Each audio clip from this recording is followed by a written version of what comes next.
Here we are. Welcome back to the channel. And we're doing something different. We're going to look at this week's daily race, race B at Monza. We can access on top right in your sport mode. And we're going to have a look and see if setup makes a difference, or how much difference a setup will make on the car. But before that, we can have a look. We've got online time trials. We've done the Le Mans on the channel already, 24 per hour in the GR4. And we've just done the Sardegna Road Track C track guide as well. So if you haven't checked that out, check it out already on the channel.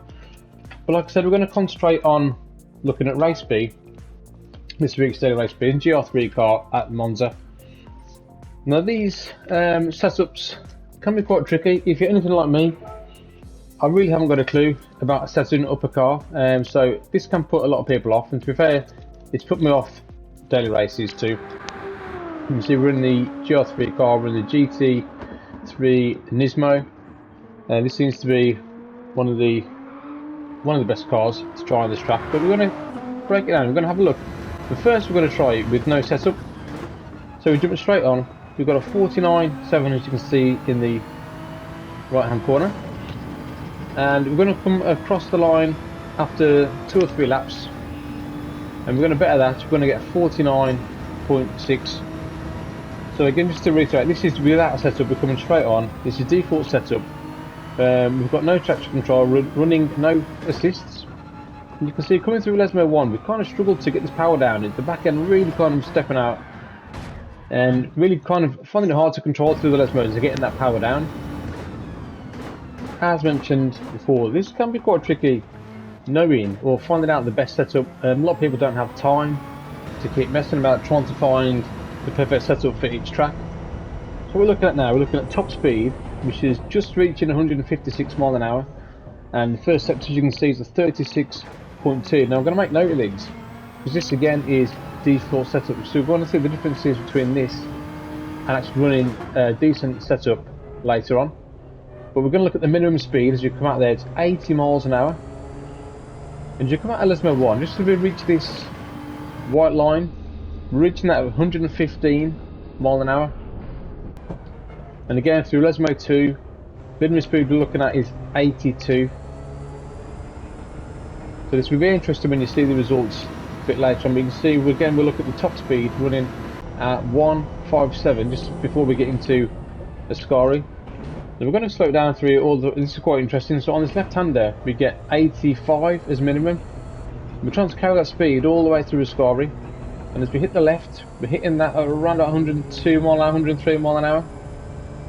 Onto the back straight before the parabolica. Now as a marker, we're going to look at these yellow markers here. And we reached that at 140 mile an hour. So this is giving you a reference to see how much difference it can make on a setup.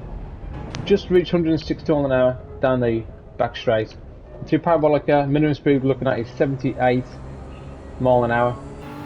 As we get on the power and we come across the line, we're going to be at the 49.6, but we haven't done many laps, maybe 5 or 6 laps on this, and we're going to come across for a 49.3.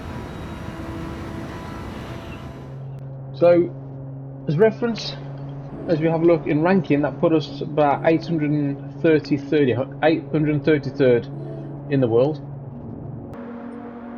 So yeah, something to definitely improve on. As you can see, even on the friends list, we're looking at Albionist and Romag have got a 48.2. So we're going to have a setup, and this is just a random setup that someone shared on a Discord. So we're going to have a go and see what difference this makes. So we're changing anti-roll bar for front and rear, damping ratio, compression and expansion. And again, this could be nonsense to a lot of people, and it is to me, to be honest. I'm not having a clue all the time to kind of mess about and find out what the best setup is for each track. But if you want, you're more than welcome to use this setup if it helps. As we see, we're changing natural frequency down to 2.5. And what we're going to do, we're going to leave, you can change these bottom 3 as well, initial torque, acceleration sensitivity and braking sensitivity, but we're going to leave all those the same. Again, this is just a setup that we shared on Discord, so you are more than welcome to use it if you want. And now we're going to jump straight in, and we've done a couple of laps. So look, we've got a 49.2 previously with no setup. Now this is about 3 laps in. We come across the line, we actually get a 48.5, so straight away the difference is quite shocking and quite interesting to see. So you can see we've got a 48.2 already, and we come across, we're gonna beat that and get a 48.1. So we're chipping away nicely at this time. We've gained quite a lot of time on that 49, so over a second we've gained already. So another lap, we get a 48.0. What we're going to do now, we're going to slow it down, and it's taken from our best lap. We're going to have a look at the differences when we had no setup. So again, top speed was about the same, 156, but you can see the first sector is at 35.8, which beats our previous time of the 36.2. So again, we're going to look at minimum speed. So before we had a minimum speed of 80, and it's still 80 miles an hour, but the difference is when we get to this white line, we reach a speed of 115, compared to now we reach a speed of 117, so we're 2 miles an hour faster. Lesmo 2, again it was 82 miles an hour before. With this setup, minimum speed is 84, so you can just carry that bit of speed, and this is the difference that it makes. At the end of the straight, we're reaching 159 miles an hour compared to 157 before. So it's subtle differences. Now on that left-hander, minimum speed there is 81 miles an hour. On the old setup, it was 85, but we sacrificed the entry to get a much better exit. If you see on that left-hander, we're reaching that 109 miles an hour. Before it was 103, so we made a lot of time up there. Again, as the yellow markers as reference, carrying that speed now, we reached out at just about 142, and before we was 140 miles an hour. So little differences, but they are subtle, and it's what makes the big difference over lap. Minimum speed again is at 78, the same as previous, but again we're allowed to get on that throttle earlier with the setup. Gives you that bit more confidence and a bit more grip. So we come across the line, we've already got a 48.045, and we come across for a 48.025, which was a fairly decent lap after not too much messing about. You can see now on the friends list we topped that with a 48.0, and actually puts us 48 in the world. So it's a half decent setup, but like I said, you can use it. Let me know if it does help. But the conclusion is obviously that this having a setup does make you quicker, and unfortunately this does put a lot of people off daily races. It's put myself off daily races, if I'm honest as well. But you do need a setup to go fast. What we're going to do now, actually we've gone back to default setup, because we started on default, and obviously we're getting used to the track, used to driving it, back up to speed. So I thought, well, let's go back to a default setup again. Now I've got a bit more time on the track and see if I can beat that time. I think previously it was a 49.3. So again, this is no setup, default. And as you can see, it's not actually a bad lap. We don't make many mistakes at all. We try and carry as much speed as we can, but you see the first sector is a 36.1. So we can't get below a 36. No matter how much I tried, I cannot go below 36, and consistently with the setup I was doing a 35.7, 35.8.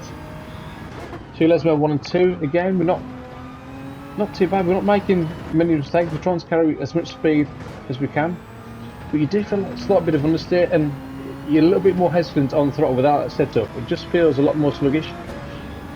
But we pushed and pushed and pushed, and all we could do is a 49.1. So struggle to get in the 48. What we're going to do right now, we're going to give you a bit of a track guide. So before the 100 board, kind of in between the 150 100 board, we hit the brakes. We're going to have to first gear. You're going to take as much curve as you can, but be careful not to get a penalty. Avoid that curb on the left hand side, avoid the orange curb on the left hand side, should I say, and get a nice decent exit onto the straight, carry that speed. As we come up to the first chicane, just past 150 board, there's a grey mark on the right hand side there on the grass. We're braking on that point, come down to second, we shift back up to third, and again you want 2 wheels either side of these orange curbs, sausage curbs, to get the best line. Back end gets a little bit happy, bit too big on the throttle, but not too bad. As we come up to the 50 board, we hit the brakes in third gear, come off and let the car rotate round, use that grip that we've got, we're using this setup, we get on that throttle as early as possible using all that track. Again, before the 50 board, we hit the brakes, we come off, let the car rotate in, get on that throttle as early as you can. Don't go too wide there to lose a bit of time on that curb. Just before the 100 board, we're hitting the brakes, we come down to third gear, and back up to fourth pretty much straight away, so we can get on that throttle nice and early. We come off a little bit just to get that bit of rotation in, and then we're completely flat all the way through the right there and all the way on the left. Be careful again not to go too wide on the exit there because we'll lose time. So come to Parabolica, after the 100 board, we're braking. Take a nice smooth line in, come down to third gear. You can go down to second depending on how you approach that. And that second pole on the right hand side, we accelerate as early as we can and then come across to the right hand side for the shortest run to the line. And that's the lap to get you a 48.0. It's definitely a 47 in there. I did get a better first and second sector previously, so I think there's another 2-3 tenths in that, so maybe a 47.7 is possible.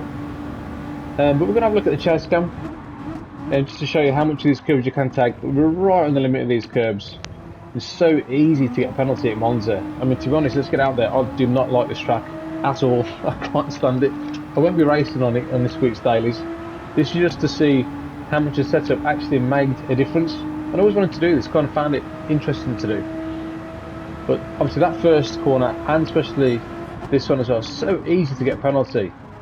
And when you're racing, it just ruins your race, and you can go over by millimeters, and it's so inconsistent at finding this track. Sometimes you get away with it, sometimes you don't. So yeah, you either love it or hate it, and I do not like Monza. Never got on with it at all. But let me know if it does help. Like and subscribe to the channel. I'll try and do these kind of videos again. Either different setups or different circuits to see how much difference it does make. Again, we've only tried the one setup, but there are a lot of other setups out there on social media. Maybe you can find one on YouTube or Discord or anything like that if you're in any WhatsApp groups or anything, or PlayStation groups. But yeah, let me know. As always, we will leave you with the replay. Let me know if it does help. Leave a comment. It's always interesting to read the comments. If it does help people, that's the main reason why I do these videos. And it's always interesting for me as well. So I always wanted to kind of do this, but never had the time really, or the chance to do it. But that's me, guys. I'm out. Enjoy the replay, and I'll see you guys next time. Laters.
PlayStation